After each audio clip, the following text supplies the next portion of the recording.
You may be wondering about the title of this exhibition, Bearing Witness. In this case, we were hoping, as curators of the exhibition, to use the objects in Curators' collection to talk about ways that materials, that people, that knowledge circulated around the globe and bear witness to that movement, that change over time. One of the outlier objects in this display is this specimen of ore, and we have borrowed it from the Mineralogy Museum at the University of Delaware.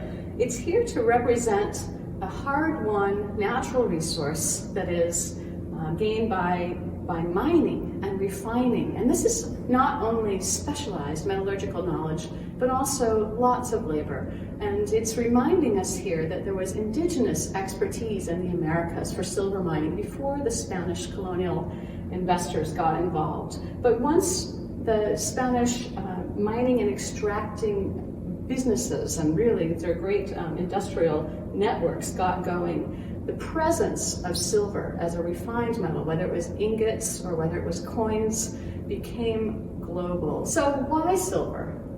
Well, silver not only was desirable, but it's a very malleable material. Once this ore specimen has been processed and turned into ingots or into coins, it is so versatile and recyclable and useful to craftsmen around the globe. There's so much human ingenuity involved with making this as a transformation, whether it's into elements in a textile, some of our objects show, or into the dining wares that were so desirable in the 18th and 19th centuries.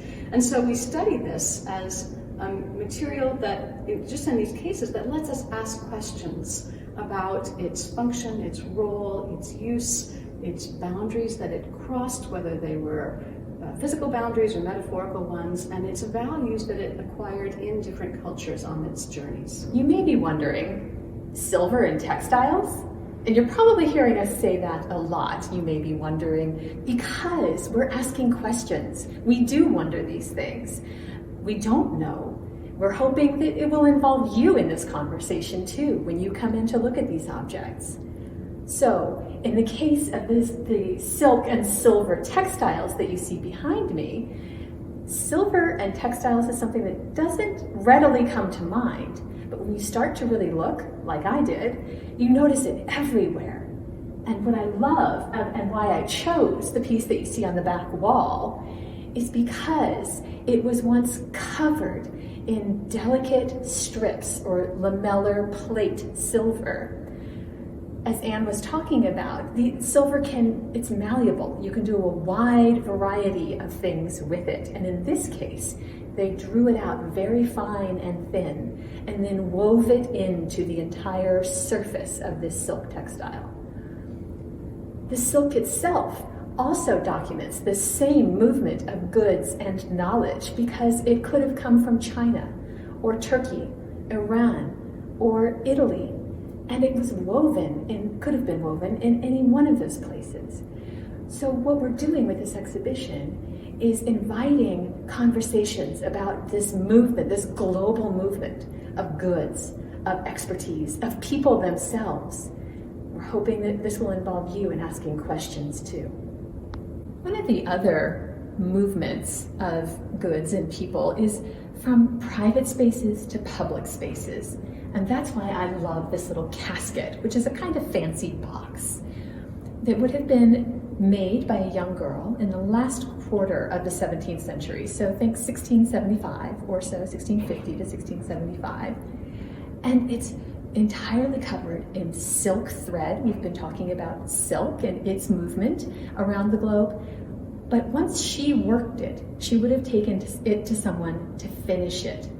Part of the finishing was covering all of the edges of the box in silver lace. Not lace as we think of it, but lace like tape or woven goods that are entirely made of those same silver threads. It demonstrated her expertise as a needlewoman, but it was also her private space. If you open the lid, inside is a jewelry tree where she could have hung her rings. She could have kept her needleworking tools in it, or the things that she used to write letters to others. So it's both a private object and a public object. I also love that once all of that delicate silkwork was covered with thin sheets of mica that have since disappeared. But imagine again the glitter and shine of this glorious object when it was fresh. We also selected a Spanish real, or a piece of 8, as this coin was called when it was first minted in Mexico City. Mexico City was the first mint, the first European mint in the Americas. And so we're glad to have this in the exhibition. And it's here representing millions of coins that were produced with Mexican and South American silver and circulated throughout the globe as part of commerce and trade. Spanish dollars, or pieces of 8, were so in demand internationally that we know they were the preferred currency, in fact the insisted upon currency, in Chinese marketplaces in the 17th and 1800s. They were in exchange for the tea, the porcelain, the spices, and all of the wonderful goods that were produced in China that were desired in Europe, and especially for the silks. And we have a painting in this display that's capturing some of that with a beautiful pink gown worn by a woman from Connecticut, Mrs. Jerusha Benedict. I want to draw your attention to a little silver box in the corner of this case that is actually an object I don't know very much about. And it's hard to imagine when you look at this display that a silver coin is actually the same material as this very delicately worked filigree box using silver wire.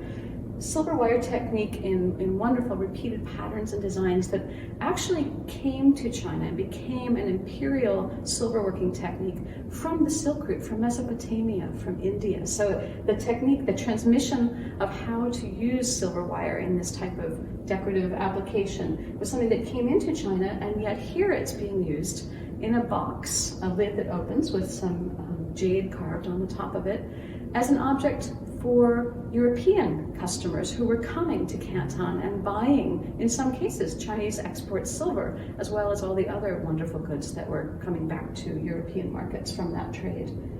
We don't know a lot about it.